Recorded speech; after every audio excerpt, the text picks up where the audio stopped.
So thank you again for having me back at ACCU. It still feels new and great to see everybody in 3D again.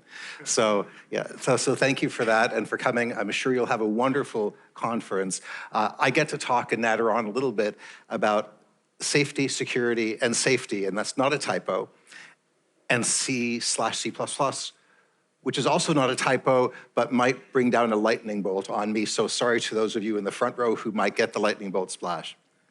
We're in this together. I'm mostly going to talk about one specific area of safety that's been in the news a lot and that we care about improving in C and C++, which is type and memory safety. But it's impossible to do that well without the context of all of the attacks, not just that one on our software. My software, your systems are under attack right now while we're in this room, or they will be tomorrow or were yesterday. And it's not just about attackers, it's also about safety. So let's talk about those terms right up front. I am not making these up. These are standard terms, and so there's an ISO reference, for example. Software security or cybersecurity is about defending our software against attack. So we want to protect our assets, our secrets, our confidential information. So when I say software security or security, that's what I'm talking about. Software safety is also important. We want to make sure that our hospital equipment works correctly. We want to make sure that our autonomous vehicles don't run people over. So making software free from unacceptable risk of causing unintended harm. There are weapon systems intended to cause harm, but you want to not cause unintended harm because of software defects. That's what software safety is about. And then finally, programming language safety, which probably most of us think of first when we say safety, and this is what I'll mean if I say safety unqualified. This is the safety, not that one up there, not this one up here. It's about how does the language help guarantee program correctness? And so type and memory safety is a part of that. But right up front, I'd like to show the relationship between these. Programming language safety helps both of the others. It's not just about protecting our software against intrusion. And it also makes our lives better as programmers. It increases quality generally, makes our programs more robust, free of defects. Makes us more productive. Whenever you see these kinds of arrows, this helps that. That helps us to see right up front that the source of the arrows, programming language safety, is good. We're going to talk a lot about how to make it better in our languages. But it is a means to an end, not the end in itself. We don't just say programming language safety and declare victory. The reason we care about programming language safety is so that we have more secure software, we have more safe software, and that we're more productive. So let's not confuse the end and the means, but let's talk about the means, because one means that gives you 3 good things is valuable. So here is a talk in one slide. I'm going to talk about what is the actual problem in native languages, especially C and C++, in terms of safety. And my argument is going to be, it is not perfection. It is not that we get 100% provably, formally correct type systems in our languages. It is that we achieve parity with other memory-safe languages, like C#, Rust, Go, Python. And that we can do that through improving 4 things: type, bounds, initialization, and lifetime safety. And the effort currently underway that I hope succeeds, and I want to help to succeed in WG21, is a safety profiles framework that helps us to enforce those kinds of rules by default at compile time, where I can enable them for a volume of code. So it's opt-in in that way because we're backward compatible. The default has been off. But we want to make it easy to opt in, and then in that region, it's as if that is the default. The safety is the default, and we can opt out when we need to. And I'm going to try to add to the Strostrup and Dos Reis's proposal in 2 particular ways. I totally agree with it, and I think how we deliver it matters as well. So I'll argue that we can be specific. I'll give a few lists of candidate rules briefly. You can look at the slides in more detail later. They all refer to established practice already. and talk a bit about maximizing value. How can we maximize the value of profiles to all existing code, not just the good modern C++ code that is in textbooks, but what about our rich, blurry melange of real-world code in C++ projects with a variety of styles? I'm going to try to do some things, and I'm not going to try to do some things. So I want to look candidly at C++ as a safety problem, and it is real. But we also have to look at the context of the broad landscape of all the threats on our software, not just narrowly at fortifying that one door, that one window. And I do not aim to speak for anybody else. I do not aim to have a sermon about how wonderful C++ is, nor should you expect a rant about how terrible some other language is. Those are not worth time. But we want to look realistically at what are the trade-offs and benefits that we can expect and how can we get there. So here's one anti-pattern. For a long time, the C++ people might have said, well, you know, we've been hearing this since the 1990s, Java this, Java that, Ada that. And we could just ostrich. Now, ostriches don't really do this, but you know, it's the idiom. And this idea of just saying everything is fine while the house is burning is not good. That is not good enough. On the other hand, running for the exits as if that fire alarm that was just mentioned had been, we should be, even in that case, we should be orderly. But just running for the exits as if there's a panic is also an extreme overreaction, as if that we could find a silver bullet or a unicorn rainbow that will solve all our problems. So we'll be aiming somewhere in between. So let's talk for a moment about what I will try to make the case is the problem. One good source of data is MITRE.org, and we'll talk about the difficulties of counting CVEs later. This is CWEs. This is common weaknesses. And the most severe that were ranked for 2023 were, there's the link to the top 25. Here's the top 10 I fit on the screen. Which ones of these, just call out the numbers, which ones of these are related to programming language safety? One. I have one. Do I have more than one? 4, any others? 7, yes, 1, 4, and 7. We'll talk about the other 7 later. But 3 of them are related to programming language safety. Notice that 2 of them are about bound safety. So we just said there's 4 main safeties that we want to improve in the short term. Bounds is the #1 problem. It's the low-hanging fruit.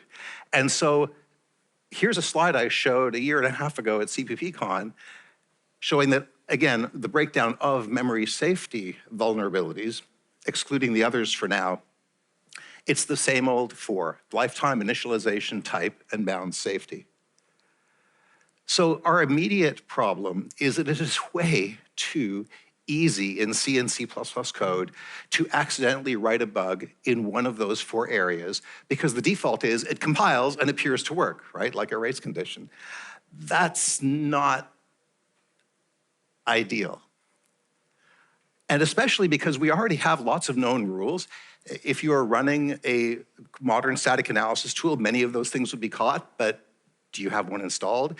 Does it give the same answers as your neighbors? Does it support all the systems that you run on? We want to do better and converge these things. And those 4 areas, type, bounds, initialization, and lifetime language safety, especially bounds, as you'll see above, I deliberately made that one bigger as the low-hanging fruit, are always among the top CWEs, the weakness areas, so where we get the most vulnerabilities and the most severe ones. And they're also the 4 main things that the memory safe languages make better. So by definition, if we got to parity in those 4 areas with most other languages in C and C++, there would be no reason by definition to recommend people switch to a different language. Like this is the problem. More about that 70% later, because that is true, but taken wildly out of context in the media. We'll talk about what that is and what it isn't.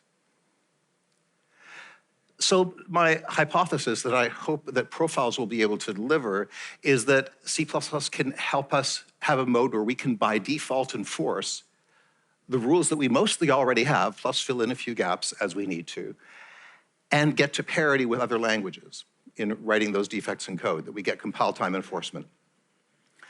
But right away, notice I used the word immediate because this is the start, not the end. These are the 4 to look at first, but yes, we also care about thread safety and other kinds of safety.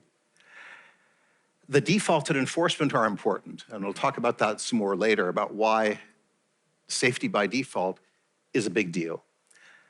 I talk about known rules, but there are a few gaps we still need to fill, such as, an example I'll give is, what if we had the compiler inject bounds checks at the call site? So you wouldn't need to wait for std vector and std span to be updated, but the subscript operations at the call site would be bounds checked for you with your current standard library, with your current third-party libraries that use the same idioms as the STL. Now let's talk a bit about these guarantees, because it's not just what guarantees you have, what rules we have, but how do you enforce them and when do you enforce them? So I'll try to make 2 points here. The first one is that enforcing safety before check-in is important. Today, we may have a static analysis tool that maybe is too expensive to run on every build on your local machine as a developer. So maybe it's run during the CI pass later on. Already you are gonna get more defects coming through because you're getting checking later. We know we wanna shift left, right? We wanna get errors as soon as possible.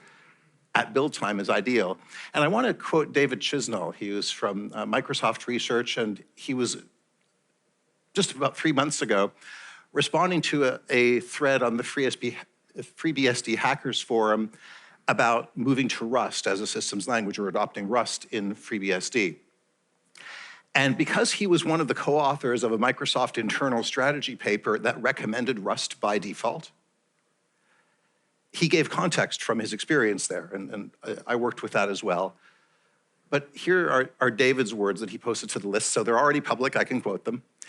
Between modern C++ with static analyzers and Rust, there was a small safety delta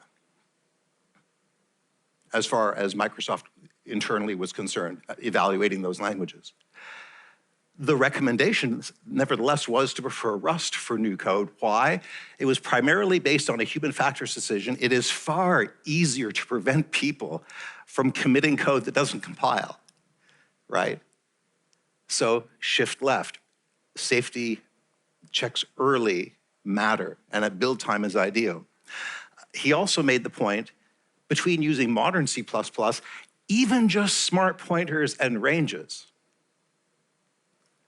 there is an enormous safety delta with C. We'll talk about that as well a little bit later. So one thing we should do is move checks that we already have from other tools that already exist in modern C++, move them to build time is step 1.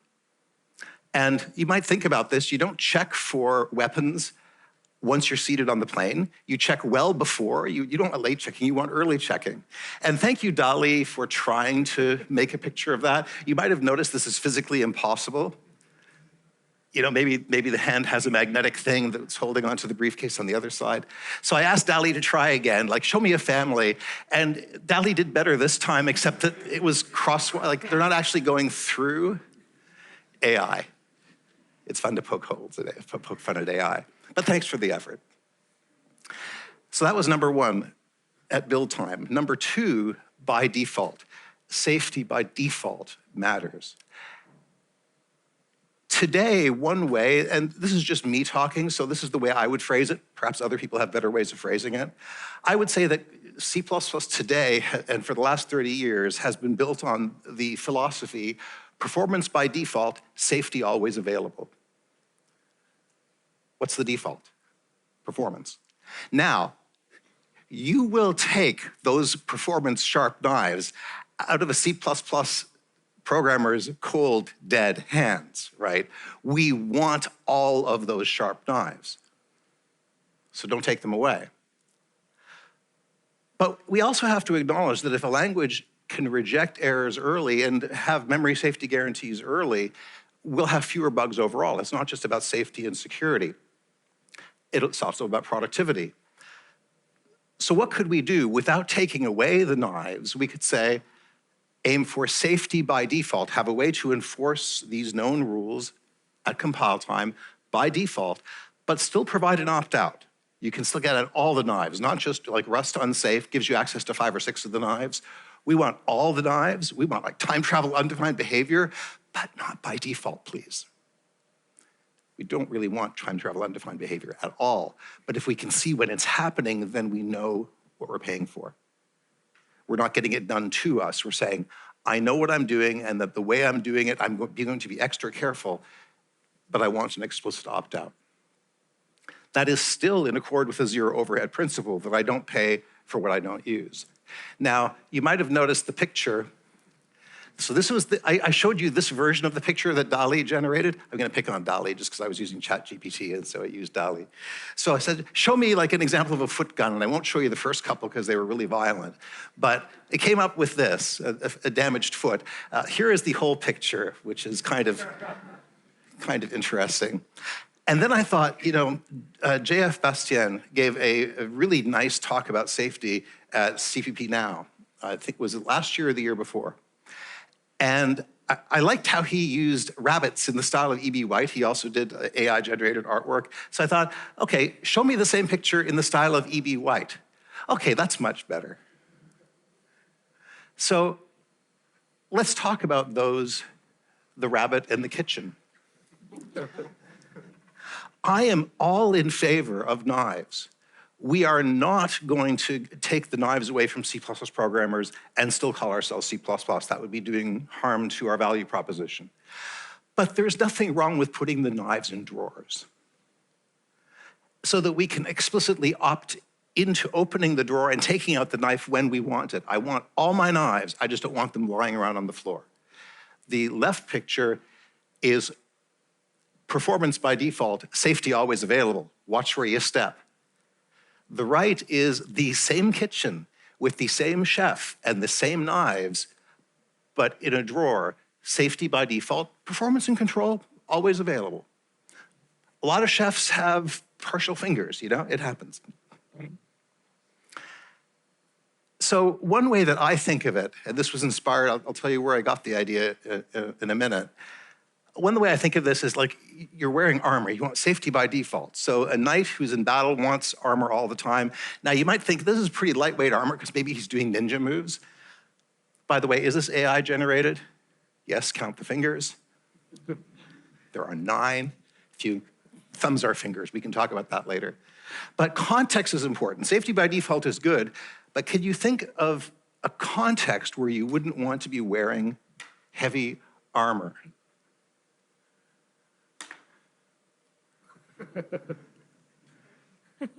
So if you're underwater and sinking, the first thing you want to do is say, you know, I love this armor, but now I really want to get out of it real fast. And this hat tip here, this was inspired by a mech suit scene in The Edge of Tomorrow. How many of you have seen The Edge of Tomorrow? Emily Blunt, Tom Cruise? Yeah, they were showing it on the plane, so I took a little video. Here's Tom Cruise in his mech suit falling through water. And in the very next shot, you see him emerging from the water without a mech suit. Good idea. So even Tom Cruise, right? Even Tom Cruise needs to opt out of safety sometimes. Then he survived later and respawned, but you know, that was the whole movie. It was if you haven't seen it, it's Groundhog Day with aliens and mech suits. So, but let's talk about how we make this adoptable. I want to quote my boss's boss's boss, roughly. John Cunningham. He is the corporate vice president at Microsoft who's responsible for the engineering of all programming languages, Python, C++, Rust, .NET, all of them. And he put it to me this way, and he allowed me to use this quote. Our C++ safety improvement efforts can't be art that we hang on the wall and admire. We're engineers. What we make can be beautiful, but we don't want to design something to hang in a museum. We want people to walk around and use it. This is in the context of how do we make safety profiles adoptable? So I really want to talk about that for a bit and keep coming back to that. I want to maximize adoptability. How do we deliver them so they can be adopted at scale? And I want to maximize impact. I have good code and crufty code. What can safety profiles do for me also for the crufty code, or do we just leave that behind? because there's a lot of crufty code. And if we can improve that, we will have done a good thing for our civilization, because our civilization depends on that crufty code too. So let me just talk about what isn't the problem. I enjoyed this book series when I was an undergrad, so I'll use myth conceptions and deliberately. We need slides. Do we have slides? They're back, all right. So misconception number one, the problem isn't defining what safety is. I heard a little bit about this 2 years ago, and I hear a lot less now, which is great. Like, what are the safeties we should aim for first? Thread safety, underflow, type bounds, initialization, lifetime. That's the low-hanging fruit. And then we can do the others as well, but this is where the immediate pain points are. It's where our pain is and where the major gain of other languages is. Myth conception number two. The problem is not that C++ is not formally provable type safe. Much to the chagrin of language designers everywhere, no commercially successful programming language is. Some are still trying to be. I'm watching certain ones that are trying hard. But it is neither necessary nor sufficient. It's not necessary because our memory-safe languages have already set at quite a high bar without being perfect. And it's not sufficient because there are lots of vulnerabilities that are not about memory safety, and we have to address those too. So all design is about trade-offs, and here's one where I want to compliment Rust. So if you're expecting me to say something anti-Rust, you're gonna focus on the second part. If you want to interpret what I say as Herb has converted to Rust, you're gonna focus on the first part. I'm saying both of them, so neither of those is a correct interpretation. I think both are true, and this is a balanced way to look at it. Rust safe code uses tree-based data structures exclusively. Yes, you have RC and you have other ways of doing non-tree-based data structures. This gives it a superpower. It is the only major commercial language yet today, although I know Swift and others are hot on the tail as well, that has strong concurrency safety, thread safety guarantees. And kudos to Rust, that is a good thing. There's also a cost to it. You have to use unsafe in Rust more often than in other languages, because other languages like C and C#, you can have a cyclic data structure in entirely safe code, and in Rust you can't. You need to use RC, which is implemented in terms of unsafe stuff underneath, or use indexes as back pointers, things like that. This is not a criticism. Notice that I made the check marks green and the $ green, because it's an engineering and a design trade-off, right? This is the real world. We embrace trade-offs. And that's just to show the different languages among the memory-safe languages already embrace different trade-offs, and that's okay. Nobody's perfect because engineering reality. Myth-conception number 3. This is the first place lightning might strike me. I am going to assert, this is carefully phrased, no security expert I know believes that if we could wave a magic wand and immediately overnight wake up tomorrow morning and every line of C and C++ in the world was transformed to a memory-safe language, no security expert I know believes that would mean we have 70% fewer vulnerabilities. When I circulated that, I had the same statement in the essay I wrote last month. When I was circulating drafts of that, several security reviewers, when I first was saying, nobody I know believes this, they said, well, actually, some people do believe that. So I said, okay, fine. No security expert I know believes that. For example, we already saw that 3 of the top 10 CWEs are about memory safety. So even if overnight we wave a magic wand and we make all 3 of those go away, are we done?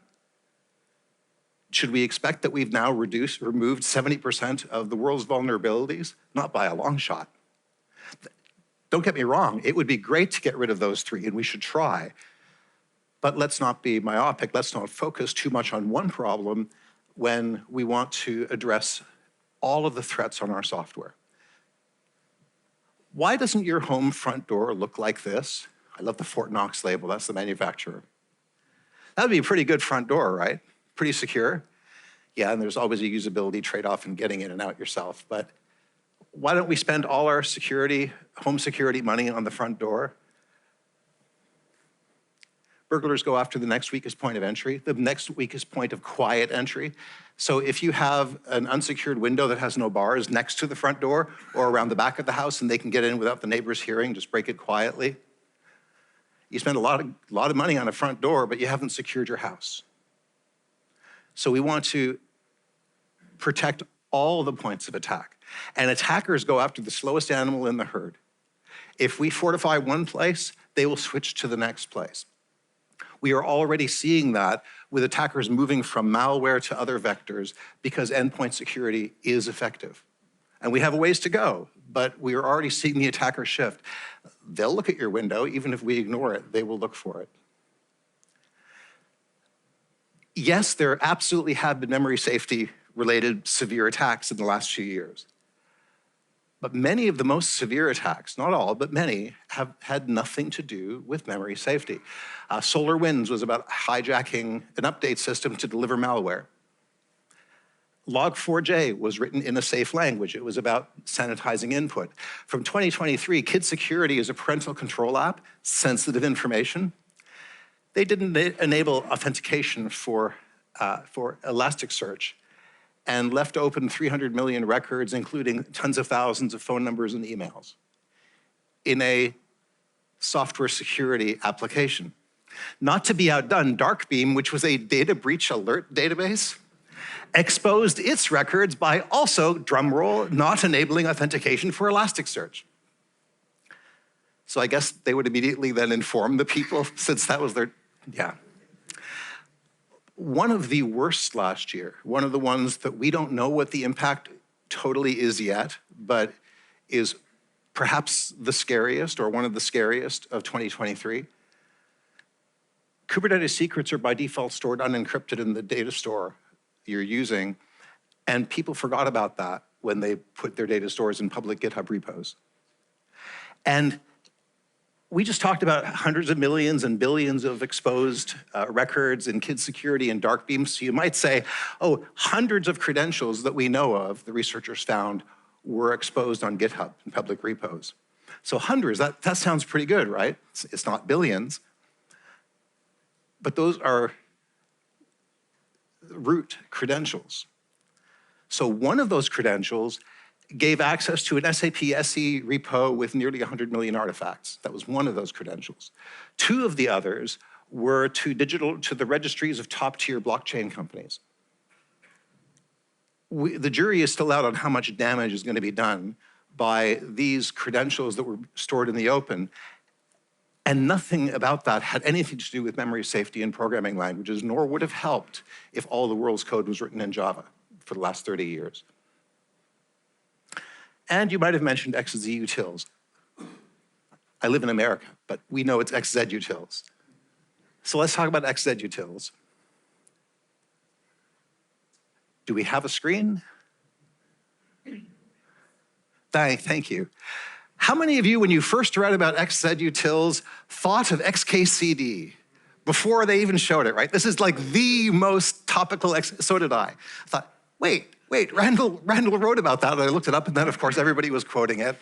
Let me just rephrase what Randall wrote. He said, a project you think some random person in Nebraska has been thanklessly maintaining since 2003, but has actually already been taken over, as was found out just in time with XZUtils, before it suddenly gave root access for Debian, I think it was Debian, and Red Hat Linux distros.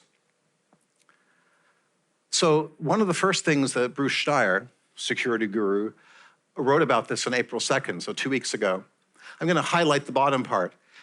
And he said out loud, the second thing I thought when I saw the first reports of this, I thought, okay, so they caught one.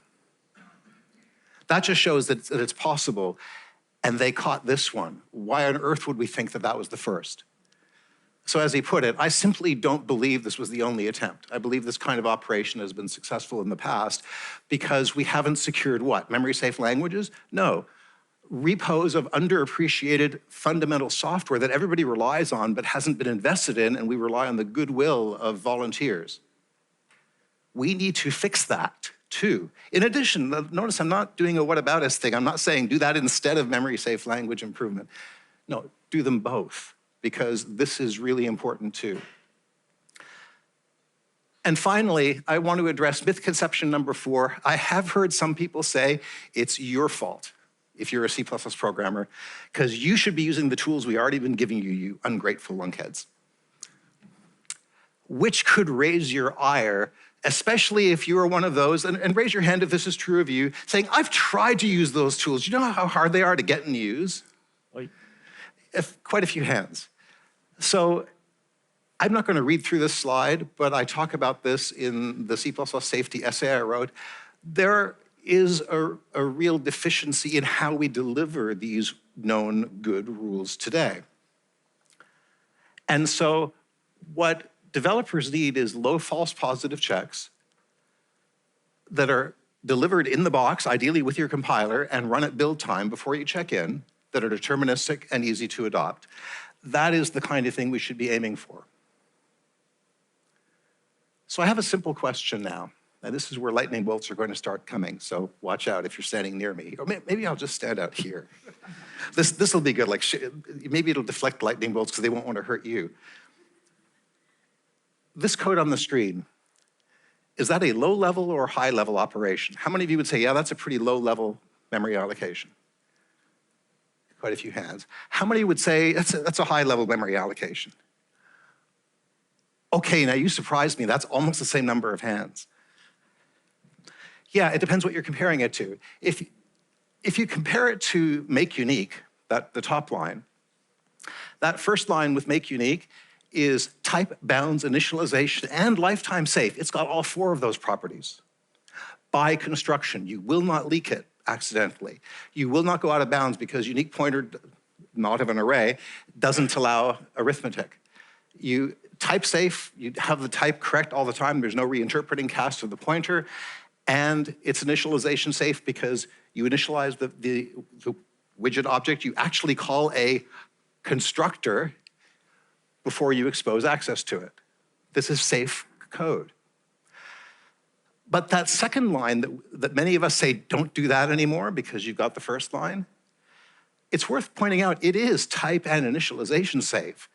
It's just not lifetime safe and bound safe because you get back a raw pointer that you can do arithmetic on and that you could forget to delete, right? More easily forget to delete. But it has 2 of the 4 safeties already, and that is worth pointing out because sometimes people say, should we care about how many vulnerabilities are in C code versus C++ code?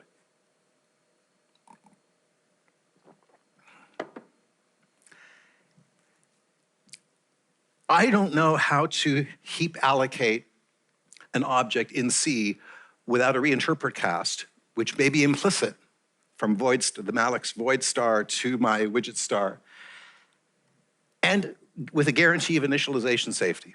That's just not what malloc does. But there's a good reason and a bad reason to ask this question. The bad reason to ask this question is to blame C, right? That is not solving the problem, saying, well, you know, that's C's problem. C++ is already better, so we can feel all righteous and good. And even though there may be some truth to that, that doesn't actually matter for reasons I'm about to say. And I think that it is the wrong mindset.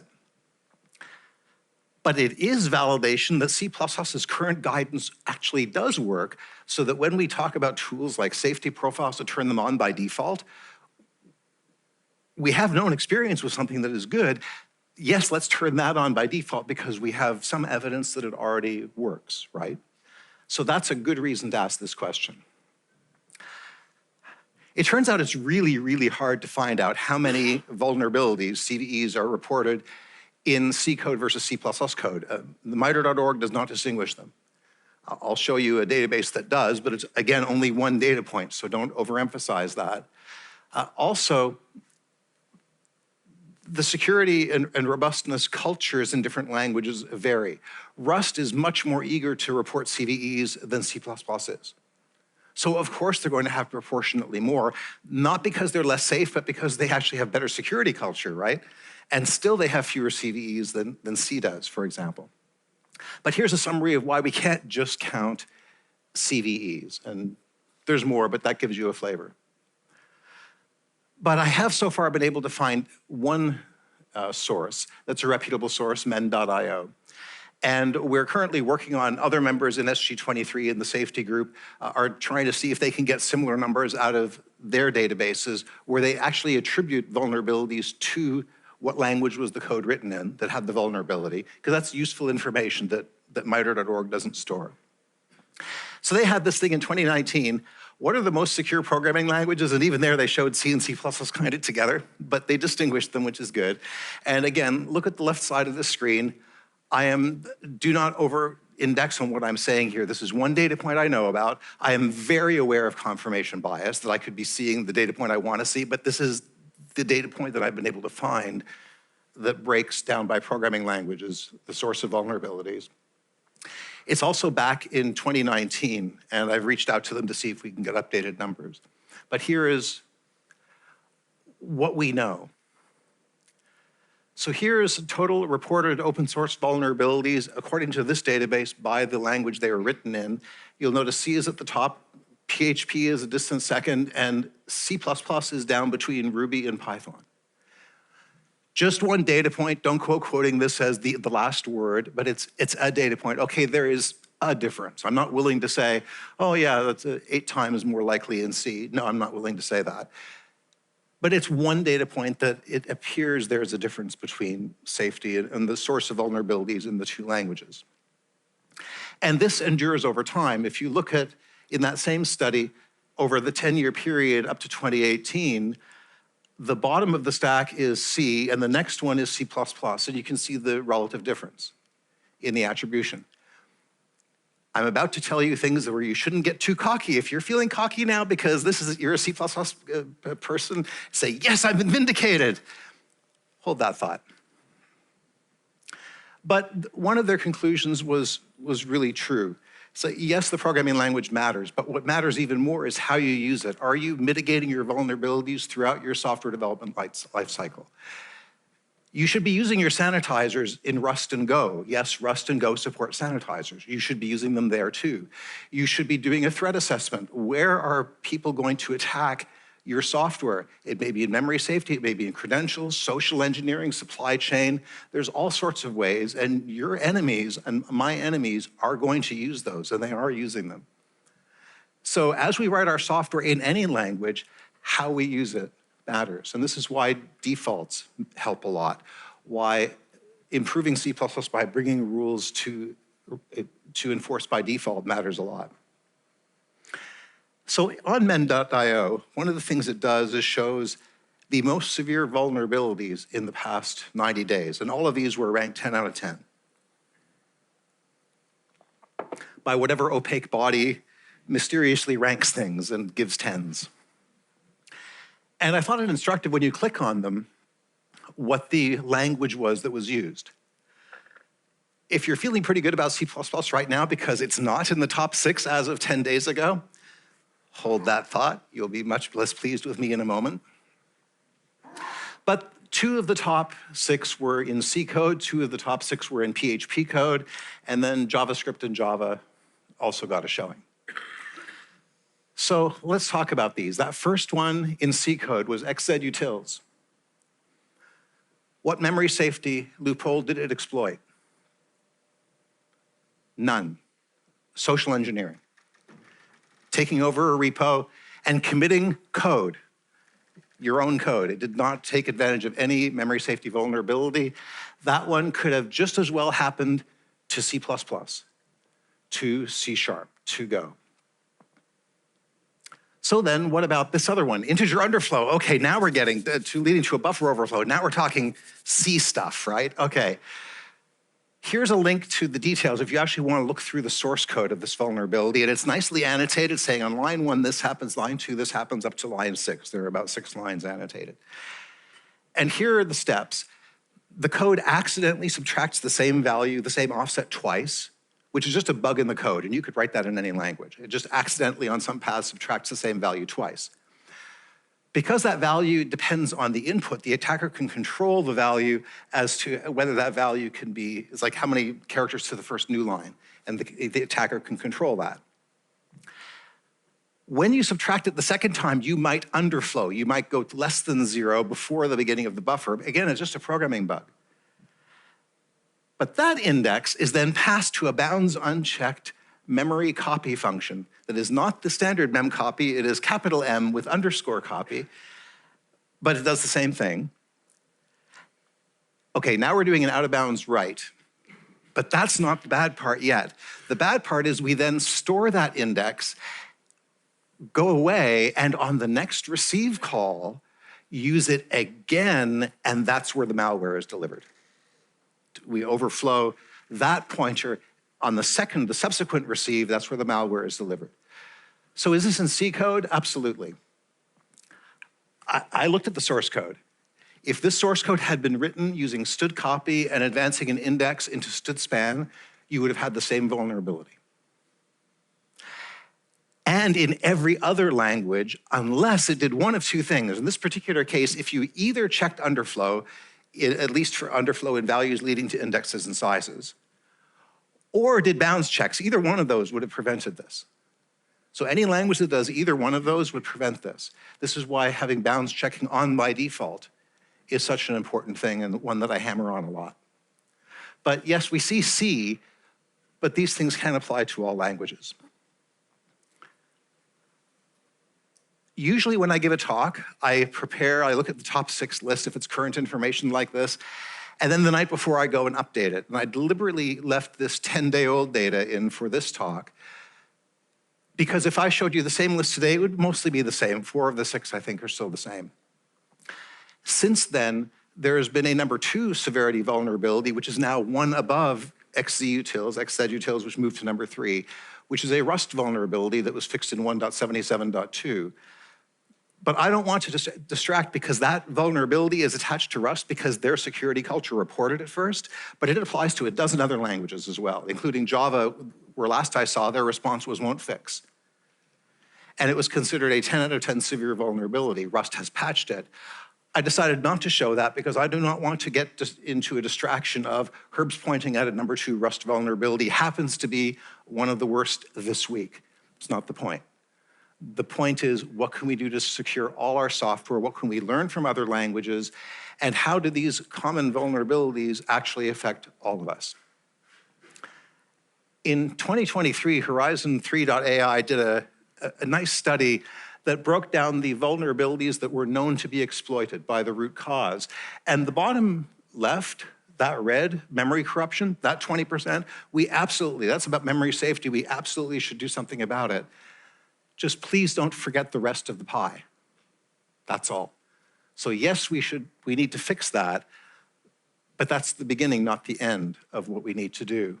And the clickbait title was Rust Won't Save Us. Yeah, so a lot of people don't read past the title, and that was clickbait, and largely irrelevant. They actually had a much better subheading in the middle of the article, which was Rust won't save us because it doesn't address the whole pie. That's fine. Memory safety is not a silver bullet. That's okay. But it will help us absolutely with that lower quadrant of that pie. And we need to do the same in C++. It pointed out that of the lower quadrant, those 20%, 75% had already been known to be exploited by the time they were discovered. And another 25% were discovered to have been exploited before or after discovery. So zero-day exploits are bad. So yes, we absolutely need to worry about that 20%. It's just not the whole pie. So I would say, just like the same thing of Rust is true of C++, giving our C++ users a mode that improves safety by default won't save us. That's not going to solve the whole landscape of threat actors in the world right now, unfortunately. But it sure as heck will help us, and we better go do it. The problem with I've got a silver bullet, whether it's a memory-safe language or my latest tool an invention I've fallen in love with, we think it's a silver bullet, right? Or it's like a shining rainbow unicorn. The problem with even if you have a real silver bullet, and let's assume Fantasyland is true in this particular case, and we're facing a werewolf, yes, if you're in a fantasy novel, that silver bullet is exactly what you want, and if you've got a pocket full of them, you're in good shape. If that werewolf is memory safety, the problem is he brought a lot of friends. And the silver bullet is not going to help you against all of those different threats. This is just what Dali came up with when I said, now add other monsters. So one way I think of it is regarding entrances to a city. So I told Dali memory safety. Actually, I spelled it correctly. This is what it did, right? But whether you have attackers, soldiers, or zombies, I said soldiers, but they look kind of like zombies to me. Anyway, if we completely bar that door of memory safety, we've done a good thing, right? Obviously, this is good. We don't want them coming in and attacking our city that way. But if you turn around to another part of the city, and if you leave the log4j gate half open, and you still haven't patched your systems from that late 2020 vulnerability, we're still allowing hordes of damage into our city. And if we look further and we go to another part of the city and we see that we've posted our Kubernetes secrets openly on GitHub, that is just asking for a tank battalion to waltz right in. Because those secrets, those credentials, those admin credentials in some cases, can do a whole lot of damage over a sustained period of time. So yes, let's bar and fortify that memory safety door, but let's not think we're done. Let's not imagine we're done once we've done that. So now let's talk about C/C++.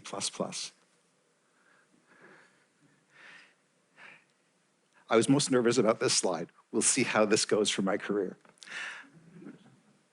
C++ has two pillars in a nutshell. And I'm going to explain each one and then ask you, what's the best concise term you can think of for that?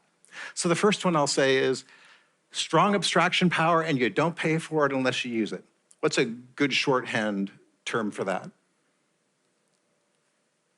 I heard it back here. Zero overhead principle, so zero overhead abstraction. We largely hew to that, not for exceptions in RTTI, but we largely hew to that, and that's one of C++'s superpowers. The other one is near perfect backward compatibility with older C++ and C. You can mix C and older C++ and modern C++ in the same C++ project, and it just works. What's a good short name for that? Legacy. Legacy? Disaster.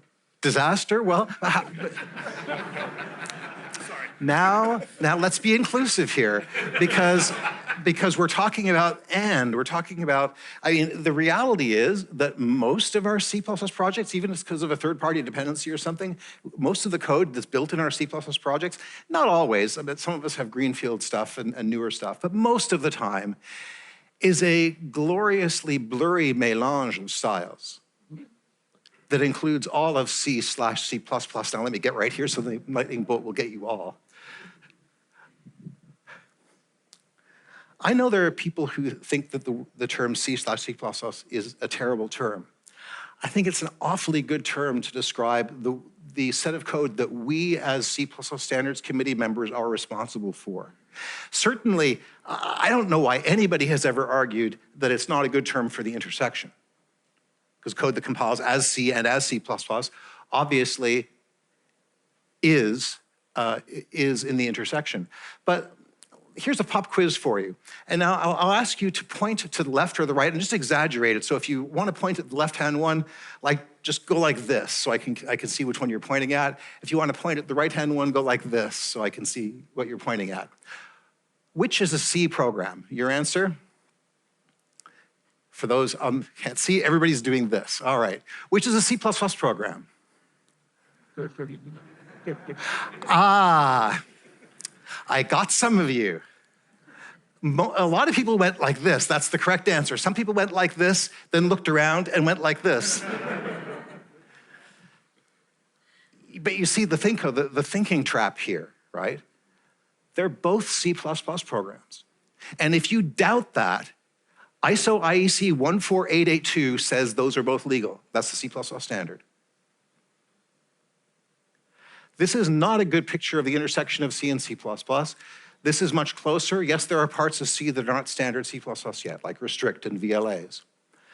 But certainly, at least the intersection, it should be uncontroversial that C/C++ is a good name for that because it is C and it is C++, the C subset of C++.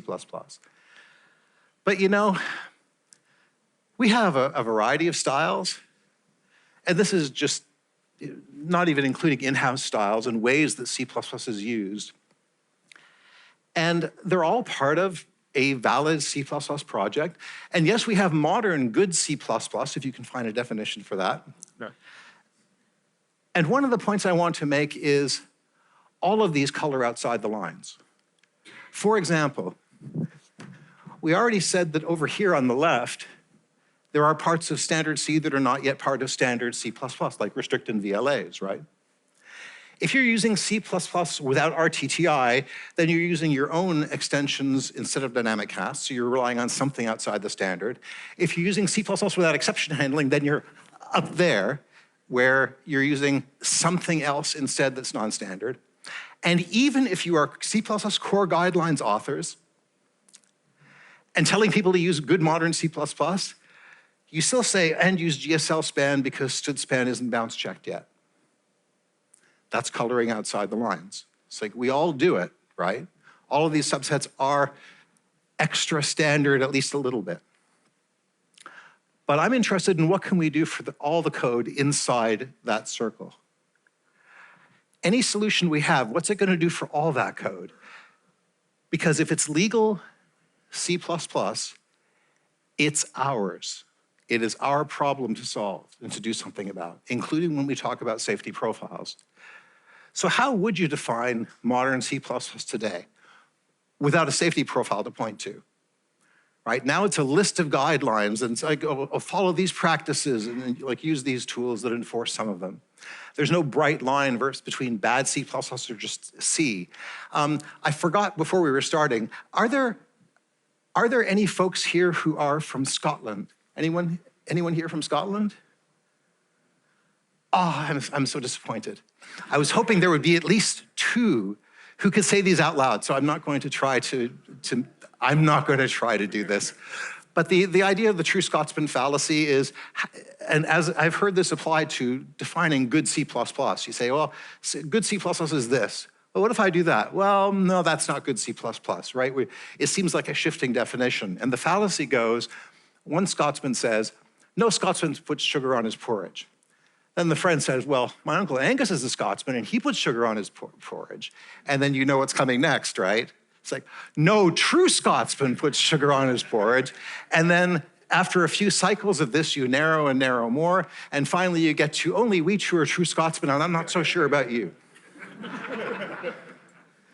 So we have to be careful that there's not a fallacy and shifting of goalposts when we define what modern C++ is.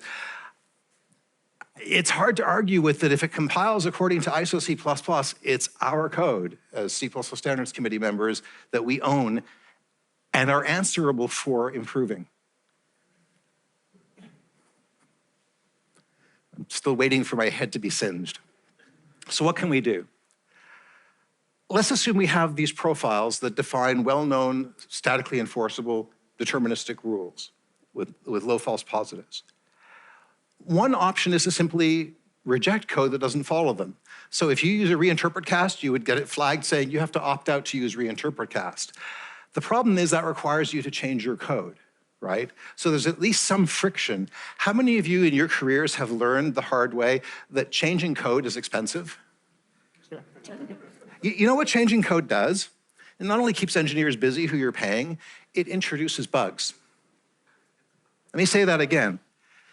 Changing code, even to eliminate a bug, will at some percentage, hopefully lower, also introduce bugs. It's unavoidable. You're writing code, you're writing bugs, right? The question is just what's the fraction. So what can we do? Can we do anything better? Because sometimes that's the answer. Sometimes you just have to say, I'm sorry, change that reinterpret cast to conform to the profile. But one option, I heard somebody say fix. Like fix it, we'll get to that in a second. One option would be, I would hypothesize, and I've implemented this in cppfront, all of the things I'm showing here in my simpler syntax, but you can do the same things in standard C++. Just say when the profile is enforced, type safety is enforced, if we can make the unsafe code do the right thing, just do it without requiring a code change. So for example, if I have a static cast pointer downcast, I know they meant to write dynamic cast. I know they should write dynamic cast. And as long as RTTI is enabled and there's a vtable in the base, I can just emit the dynamic cast for them if they've opted into the safety profile. Now, why would we do that? Because now there's downsides to that. The code now arguably lies. It says static cast, and we're actually doing a dynamic cast when we've turned the safety profile on. But first of all, we document the safety profile does that if we will go this way. And second, now we've done something really super important, is we've improved existing code. All that code that was written in the 1990s that we can't change, we just fixed at least some of that by using profiles without code changes. This is about adoptability and impact even on the older code. Another thing we can do is insert a runtime check for dynamic errors. So bounds check is a good example. If my bound safety profile is on, and this is what cppfront does already, and it's caught my own bounds errors several times, is if you see an expression of the form A sub B and stood S size of A is available, including for C arrays and vector and span and all those things, just insert A 0 less than or equal to B less than stood size A at the call site. And now suddenly, from that code, just like in cppfront today, but also in code in the future written with the bound safety profile on, all your existing standard library without any ABI break, without any update, is bounds checked.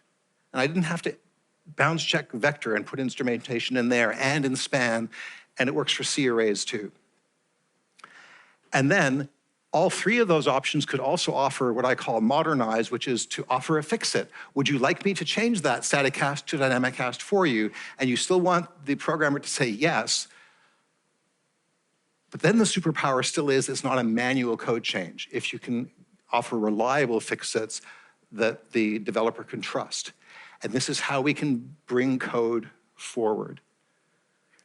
So on one axis, from C to shining C++, how much of this code can we help? And on another axis, everywhere from at the top, a new project, greenfield project that has no dependencies and no interop, all the way down to code that can't change, some third-party library that that nobody understands and doesn't dare touch because it's critical. How much of it can we help? If all we do is we deploy static analysis rules that say, I'm going to reject your code, we can help some of that. The more modern the code is, the fewer changes will be required, so the more adoptable it will be. But as you get to the older code that would basically be like, well, rewrite it to use stood span or something like that, then we're going to be, to be adoptable, we're going to be mostly on code that's easy to update, that doesn't have a lot of interop dependencies or greenfield projects, right? My hope is that with fix, check, and modernize, we can apply not all, but some of the safety improvement to all C and C++ code that we recompile with safety profiles on. Again, we're not going to get the full benefits. We're not going to get rid of your reinterpret casts because I don't know what to replace them with. But we will be able to do things like be bound safe, which is an important thing. And remember, our competition is up there. So if all we do is ship reject, and we're already requiring code changes, one of the first questions you are going to get is, well, if I'm changing my code, and especially if I'm rewriting it anyway, why don't I just rewrite it in Rust or C# or Python or something else? Or you're telling me I already got to go rewrite my code. How many of you have in fact already got that question? A few hands, right? So here is an example that I was showing somebody recently about what I do in cppfront, which is with either of these definitions, which is just ordinary C or C++ code. This is a C array in the first case. If you compile the 3 lines below as CPP2 code, and we could do the same thing for a future ISO C++, with bounds checks injected at the call site, you will get errors that can tell you exactly the line number where your error, where your bug was, and what your min-max was, and what you tried to access instead, just by recompiling. So it's not free. You're still asking you for the bounds check overhead, so you want a way to opt out in tight loops, right? You want all those things. But I would like bound safety by default. This one already protected me because I was writing an example very much like this where I actually got the indexes right. I got 0, 1, 2, right? Because I've done this a time or two. But the mistake I made is in my first example, I had 3 elements, and then I decided, you know what, it's a verbose example, I'll remove one of them, and I didn't update the loop. I didn't update the rest of it. And it said, you're trying to access a 3rd element. There's no 3rd element. I'm going, all right, thank you, you got me. This can happen to all of us. And by the way, the reason I show Visual C++ and GCC is because this already works today, at least through cppfront, with all major compilers. So it's something we can do in the C++ compiler as well. So here are some slides to look at in more detail later. Column 1 is, hey, if I can change my code, great, I can get all the benefit. But column 2 is, what if I can't change my code? How much benefit can I get with just a recompile in type, bounds, initialization, lifetime safety, and even with improving undefined behaviors? If you go through and catalog, as I did, the C++ core guidelines safety rules, and they're all mentioned there, like type.7 is the 7th type safety rule. They're not the whole core guidelines, which is very long. They're like the 20 safety rules in the profile section. And I went through it to see, yeah, many of them are just R's. You must reject code that doesn't abide by them. You have to go change your code. But a lot of the time you can fix it. You can check it. You can offer fix-it modernizers. And I'd like us to think about that because adoptability and impact of profiles of any solution is really important. So calls to action. I don't care what language you're using, please use your sanitizers. Rust supports sanitizers, they're great. Go supports sanitizers, they're great. Use them, there's always more than the language can do for you. If only because some safety checks are too expensive to run at build time. That's what sanitizers can help with, as one example. Do keep all your tools updated. For example, again, not picking on Rust, but I hope you have Rust.1.77.2 installed from a few days ago because that patches a critical vulnerability if you're targeting Windows systems. Only if you're targeting Windows systems and use the command the library to shell out to batch files and you have untrusted input. You can have a vulnerability there. And again, that one applies to a bunch of languages, not just Rust. Rust was proactive about reporting and fixing it, which is kudos to them. Please secure your software supply chain. Use package management for your library dependencies so you can get fixes and updates. Do track an SBOM, a software bill of materials. Man, it's administrative pain and it's a lot of paperwork. And everybody who knew that XZUtils was part of their system loved themselves for having done the work to keep their SBOM up to date so they could tell right away, okay, I need to go back to a previous version of XZUtils, or at least not use the tarball, which is different from the GitHub source that was actually checked in. Don't store secrets on code. For heaven's sake, don't store them on public GitHub repos. Turn authentication on, change the default password. I'm sorry that it needs saying, but Darkbeam, kid security, turn on authentication. Encrypt your data at rest and in motion, and keep your threat modeling current because attackers will change direction. As you harden one area, they will move to another area. These are all taxes on our time, I get it. They're not cheap. They're boring administrative detail when we could be coding new features instead, right? Like, we get it.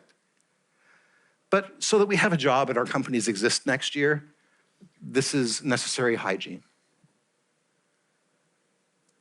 Remember, we need to harden all of these. Yes, let's start with 1, 4, and 7, but we need to harden all of them. So let me use the remaining time for an update on cppfront and things that have been going on with that personal project of mine. So first of all, thank you again. It's getting to be smaller and smaller font to fit you all on a slide. These are all the people who either opened an issue or opened a PR. There's many more who commented and lurked and so forth, but thank you to all these who actively contributed to over 1,000 issues and PRs, over 160 contributors. I really appreciate it, and it has really helped make the project better.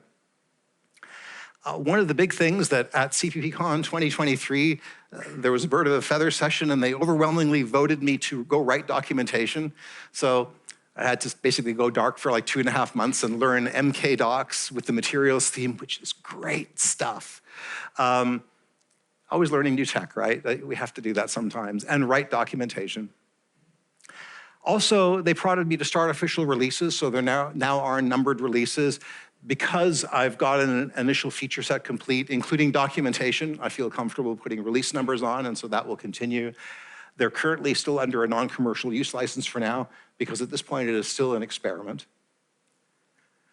But let me tell you something I learned. I had a whole series of slides on things I learned, but here's one that segues into things that are going on into the next few months. I haven't tried to optimize cppfront yet, because in my own uses, it's been plenty fast enough. Most of the time, it's the C++ compiler that where the majority of the time is spent. So I just haven't felt the need to optimize it. But I always kind of wondered, you know, I use I/O streams for all I/O because I'm lazy. And I always know I could go and do std.io instead later, but you know, just to get something working, I'm just going to use I/O streams. And I build ASTs with oodles and oodles and oodles of pointer-chasing data structures. Like one expression could be like 10 or 50 nodes, depending on how deep in the expression tree grammar it has to go. And that's all little allocations, right? We know allocations is expensive. So when Joel Peña submitted 2 PRs that offered between a 50 to 120x improvement, depending on the use case, 2 order of magnitude faster for cppfront all up, I thought, okay, I wonder which one of those it was, you know, because he felt the need to do this. So here is what the difference looks like. And in case you can't see those little green, let me expand this a little bit so you can actually see, yes, there is green there. This is the after. It's a little faster than what I wrote. So what do you think? I gave you a little sneak peek. Which of those 2 do you think it was? The answer was neither. He removed the 4 uses of std_regex in my code. Because I don't normally use std_regex, and I thought, you know, I should be setting an example. Let me use the standard, and I didn't want a non-standard library dependency in cppfront, so I used std_regex. Fool I was. I did not realize that, now, understand what this means. Those 4 uses of regex, which is like, for instance, to match is the next thing a keyword. Like, pretty short, simple regexes. You know, and maybe I was holding it wrong. Like, I don't know, like maybe I was doing it wrong. I think I only had created the 1 regex object and reused it, but I don't know. Maybe I did it wrong. Those 4 uses dominated the entire runtime, I/O, memory allocation, everything of the entire compilation. So, thank you, Joel. And just to put it in context, we've lost the image again. Can we get the image back? Oh, there it is, good. Those red bars go up to the top of the screen. So thank you, Joelle, for that. But thank you also, Hannah. Hannah couldn't be here today. She's going to 3 other conferences in the next 2 weeks. But thank you very much, Hannah, for all the work you've done over the past 7 years or so on compile time regular expressions, which uses const expr and templates to parse the regex, if you know it at compile time, to parse it at compile time. You know how much runtime work there is then? That much less, right? And then it has compile time and runtime matching, and it outputs very efficient assembly. And it works. CTRE and Rust are neck and neck on the left hand of this graph, for example, and C++ and PHP are way over to the right. C++, I believe, is std_regex. So thank you for that, Hannah. So the way this relates to cppfront is that Max Sagebaum from Germany, he was working on saying, well, since in cppfront and cpp2 we have reflection and source code generation, could we do what Hannah is doing without using templates as much, and template metaprogramming and context per functions. I don't think HANA was doing much TMP, but the idea is we do so much of our compile time work with templates that is a leading cause of why C++ compile times get slower and slower as we try to improve the standard, but we're removing more fancy work into a template instantiation engine that was never designed to do computation. You weren't supposed to write logic in that, but it turns out it's Turing complete, so you can. So everybody does, right? But it's a very inefficient way of running it at compile time. This is, by the way, those of you who have used context per functions already, which is like regular functions running at compile time, yes, it requires a C++ interpreter, essentially, in the compiler. You're like, oh no, I'm adding a second compiler in my compiler. Yeah, you are. And it's also nearly always way faster than the TMP equivalent because you're declaring your intent and your compiler will love you back, instead of abusing the TMP, the template instantiation mechanism, which has to do lots of other stuff and was never designed for general computation. So what Max did is, and at least for the parsing initially, he replaced the template stack with reflection and code generation because CPP2 has those things. So you can reflect on the code and you can generate more source code that gets lexed and parsed and added to your project. So the calling code looks pretty much the same with CTRE on the left and cppfront on the right. The main difference is that instead of the CTRE const expr and template code, a lot of it becomes a compile time meta function that gets called, that he calls regex, and you apply that when you write the type. And this is just the way he's chosen to do it, where the regex is a member of the type, but there's different ways you could do it. This is the one he chose. So the sample runtime results, and again, this is still incomplete. You can't draw conclusions from this yet, but it seems to be comparable to CTRE. In this particular run, it was a little faster, but don't draw conclusions. We can't say it's faster yet. The testing is still in progress. Max's does not support Unicode yet, for example. So CTRE is doing more work than Max's is because it supports more features.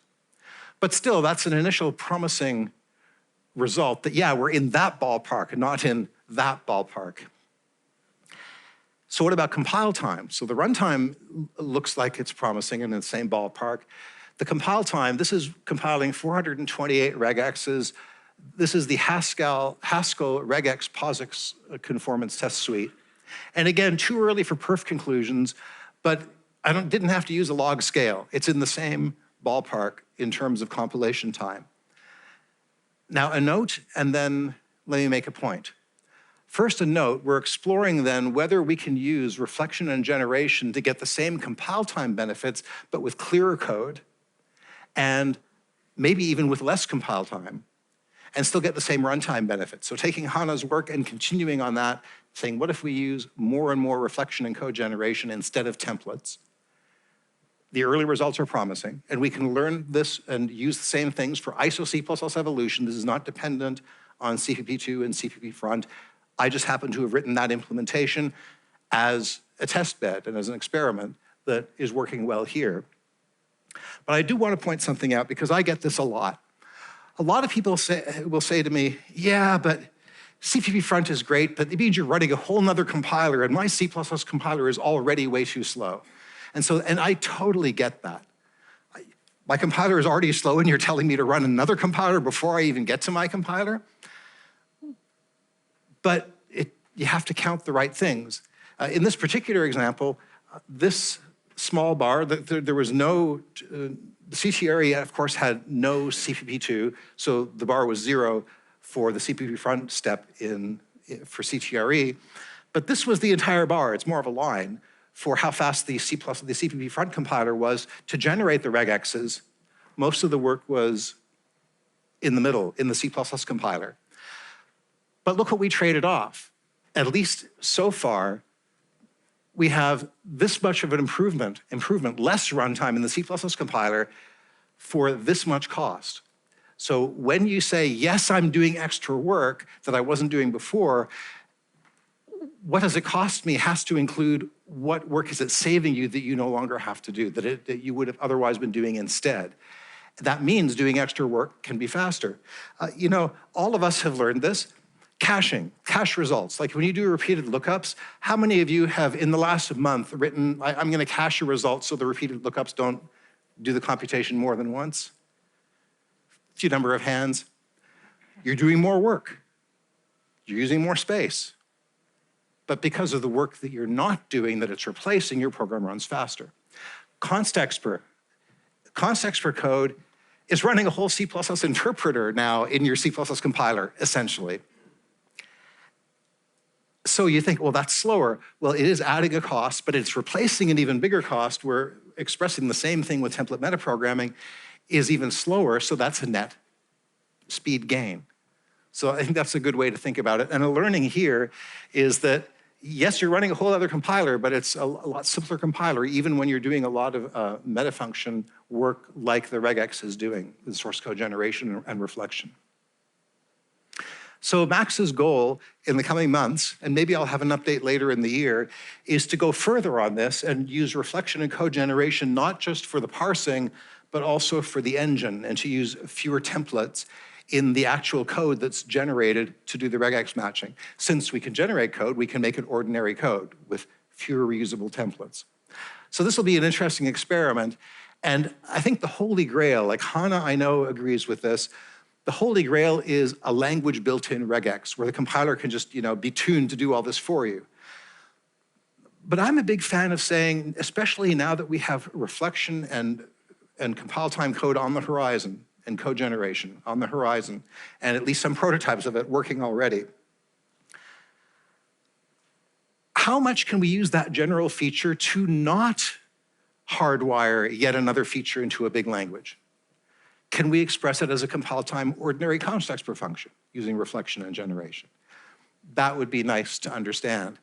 And if we can get the same usability and maybe even better compile time through reflection and source generation, that would be preferable to waiting for all our compiler vendors to go and implement the C++29 regex feature in the compiler built-in regexes. There's no proposal for that, by the way. But there could be if we didn't have reflection and generation coming. So this is still my personal experiment to try out things, and I'm glad to see others are using it to try things out as well. And the goals are ones that you've heard a lot about today. So this is roughly a slide that I've presented before, but we talked a lot about safety today. We talked a lot about improving our tools to make safety the default at compile time, but we also talked about toolability in terms of compile time. How can we address that our compilers are slow? I already know how to do that in a simpler language, but I also want to contribute to how we can do that in ISO standard C++, especially as we're generating proposals that are now well along, maybe even for C++26, fingers crossed, for reflection and some code generation.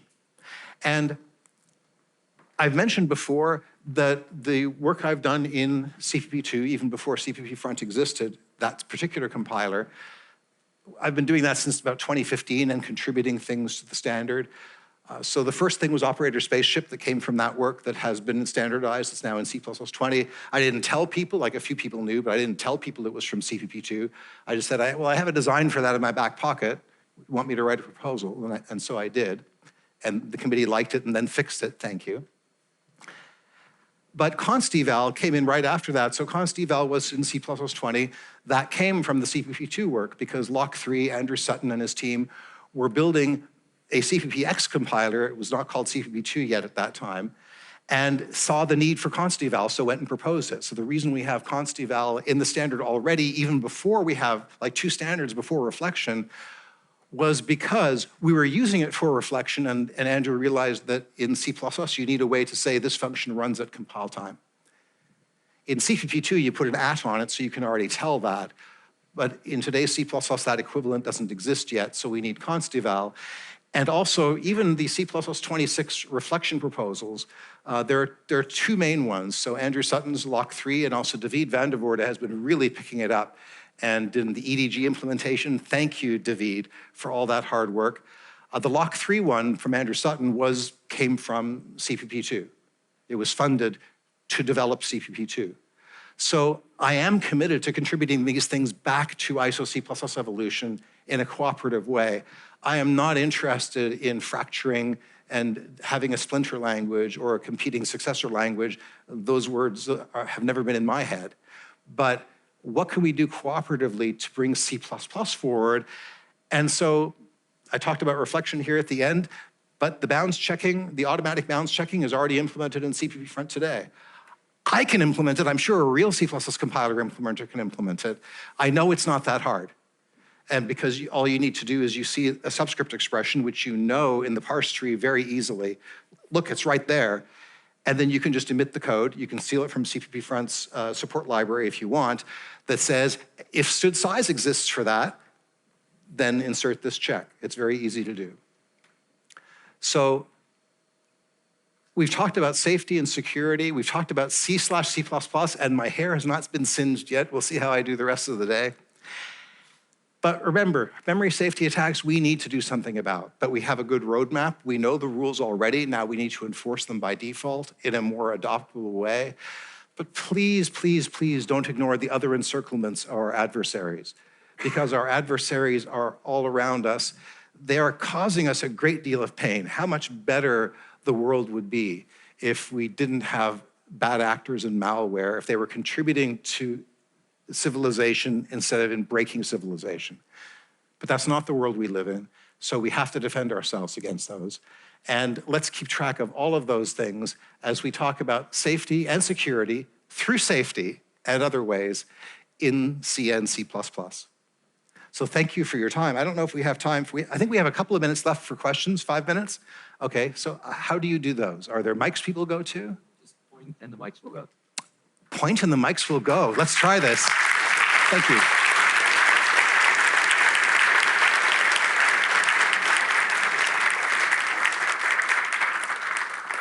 So let's try this point and shoot method. Who'd like to raise a hand? Yes. Oh, there's actually an actual mic. Okay, Phil Donahue style. Hello.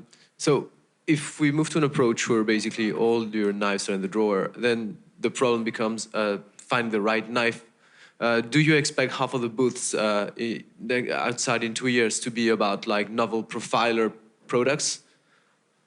So the question is, if I put a knife in the drawer, well, you heard the question.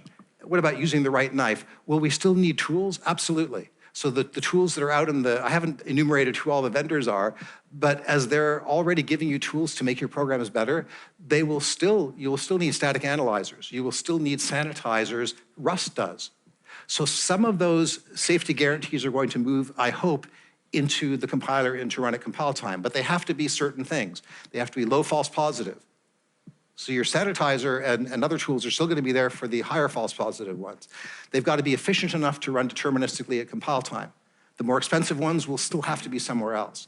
But I think we can get a long way with the low false positives, deterministic ones. But tools, look at other languages. There's still a vibrant tools ecosystem that will be needed. But they'll be able to help us better because our code will be cleaner and we'll say what we mean. And as far as reaching for the tool we want, that's one of the reasons we have more than one profile. So for example, I think it's important that when I have a line of code and I want to do something bounds unsafe, I want to say, look, I know my index is right, I already checked it, please don't do the bounds check here in this tight loops, which would prevent vectorizing or whatever. I want to say, turn off bounds checking, not turn off type safety so that accidentally I could silently write a downcast there too, a pointer downcast, right? So I think it's important to have some granularity so I can say which drawer I'm opening, right? And I think that's perhaps to your question. Yeah. We have a hand, another hand here. Wave if you're on the sides in case I miss you. So you talked about some of the superpowers of languages, and I think maybe it'd be right to say that one of the superpowers of a language like Rust is the community and their idea of rewrite it in Rust, their mantra. I think it's fair to say that the weakest link is where people attack, and with C/C++, the weakest link might arguably be C. So I guess I have two quick questions, which is one, is there this level of interest in the C user groups for fixing problems there? And two, is it not worthwhile encouraging, instead of relying so much on C within C++, to instead rewrite it in C++ as well? So the question about what do we do about C and what about rewriting? So I can't speak to the interest in the C community. I've not heard it as loudly as in the C++ community. In part, they are a low-level language, if that's the subset you're restricted to, where it's hard to give guidance like use stood span because it doesn't exist. There are no classes. So I'm sure that some improvement can happen, but you just don't have the tools, you don't have the abstractions, right? But in terms of how do we help them, I'll go back to the injecting the bounds check. Like that code that I showed a few slides ago, it showed an honest-to-goodness C array, like it was a C array, naked C array. But as long as this name is still in scope, so you haven't decayed it to a pointer and lost its length, as long as the name is still in scope, in cppfront, if you compile the stood cout a sub 2 line in cppfront, it injects a bounds check by default. So even for C code, it will detect that problem. We can do the same thing where a C++ compiler, when compiling C code, gives you a better C than C, right? And we already have that to some extent because C++ already gives you rules about narrowing and things like that that restrict, and goto that restrict what C can do. So I'm interested in that C code, but even just compiling it with a C++ compiler with a bound safety profile on, without changing it, can already give us some improvement. And one of the reasons I harp on bound safety is because it's 2 of the top 10 CWEs. If we can help that C code by compiling it in an updated mode of a C++ compiler without changing it, we have done a great deal of good for the world. Because as we look at the whole landscape of insecure code in the world, it's true some languages have more than others. We should be looking at what can we do for all of them. Not just, no, that's somebody else's problem. I'm just gonna be polishing my part of it that's already in a better shape anyway.